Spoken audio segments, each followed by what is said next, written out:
মই বনাবলৈ লৈছোঁ চেলেকনা মাছ। চেলেকনা মাছ বজাৰলৈ গৈছিলোঁ, বজাৰতে চেলেকনা মাছ পালোঁ আৰু সেই চেলেকনা মাছ জাতিলাও আনিলোঁ। গতিকে জাতিলাও সৈতে চেলেকনা মাছটো কেনেকৈ বনাওঁ আপোনালোকে দেখুৱাওঁ, আপোনালোকে ভিডিঅ'টো চাই থাকক।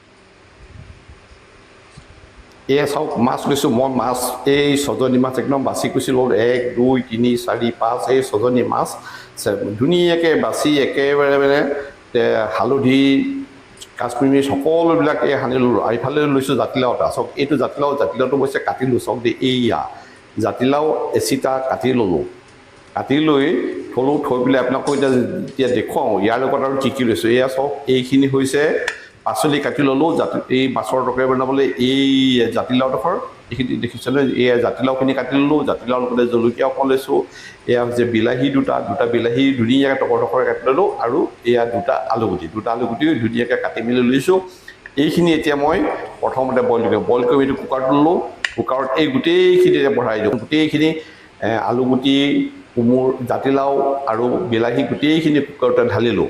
ঢলাৰ পিছত এতিয়া মই ইয়াত কি কৰিম, অলপকৈ এতিয়া এই দিছোঁ হালধি দিব লাগিব, নহ'লে ৰংটো নুঠিব নহয়, নহ'লে কিবা বগা ঢেঙঢেঙীয়া হৈ থাকিব। সেইকাৰণে হালধি দিলোঁ, লগতে নিমখো দিছোঁ। নিমখো জোখমতে দি দিব লাগিব। এয়া নিমখ মই আমাৰ 3জনৰ কাৰণে বনাইছোঁ, গতিকে 3জনৰ জোখত এয়া ধুনীয়াকৈ মই এইখিনি দি ল'লোঁ। আৰু এইখিনি লৈ গৈ পেলাই এতিয়া পানী দিওঁগৈ। এয়া একুৱাগাৰ্ডটো খুলিলোঁ। খুলি এয়া কেণ্ট, অৱশ্যে আমাৰ একুৱাগাৰ্ড নহয়, কেণ্টৰ এয়া পানীখিনি ইয়াতে দি ল'লোঁ। দেখিছেনে, গোটেইখিনি দিলোঁ। মানে একদম জোখত যাতে হিচাপত একো বইলটো হয়, তেনেকৈ এইখিনি গোটেইখিনি মই লৰাই পেলাই এতিয়া এইখিনি গোটেইখিনি মই ইয়াত বইল কৰিম। কুকাৰটো এয়া গেছৰ ওপৰতে পাতিলোঁ। আৰু ইফালে এয়া মাছো ফ্ৰাই হৈ আছে। এই 4জনী মাছ প্ৰথমতে ফ্ৰাই কৰি দিছোঁ, দেখিছে নহয়।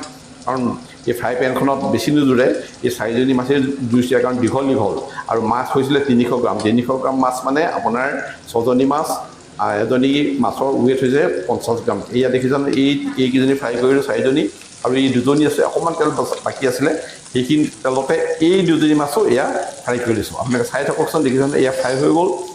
আৰু ইফালে কুকাৰটো খুলি দেখিছেনে, এইখিনি গোটেইখিনি ধুনীয়াকৈ সিজিলে, বইল হৈ গ'ল। অকণমান লৰাই দিওঁ, তেতিয়া ধৰি লওক আপোনাৰ মিক্স হ'ব। এইপিনে বিলাহীখিনি এঠাইত হৈ আছে, গোটেইখিনি থোপ পাতি আছেতো, সেইকাৰণে অকণমান লৰাই দিলোঁ।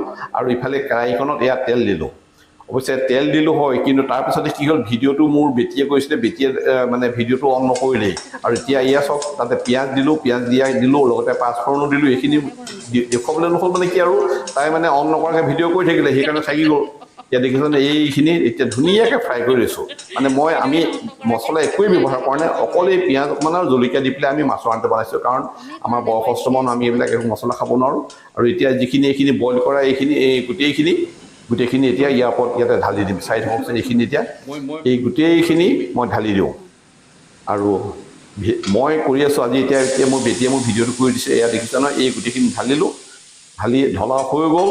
অৱশ্যে অলপ সময় হ'ল কাৰণে নাছিলে, এতিয়া বককৈ উতল আহিছে, দেখিছে নহয়, ধুনীয়াকৈ একদম উতল আহিছে, একদম বককৈ উতল আহিছে।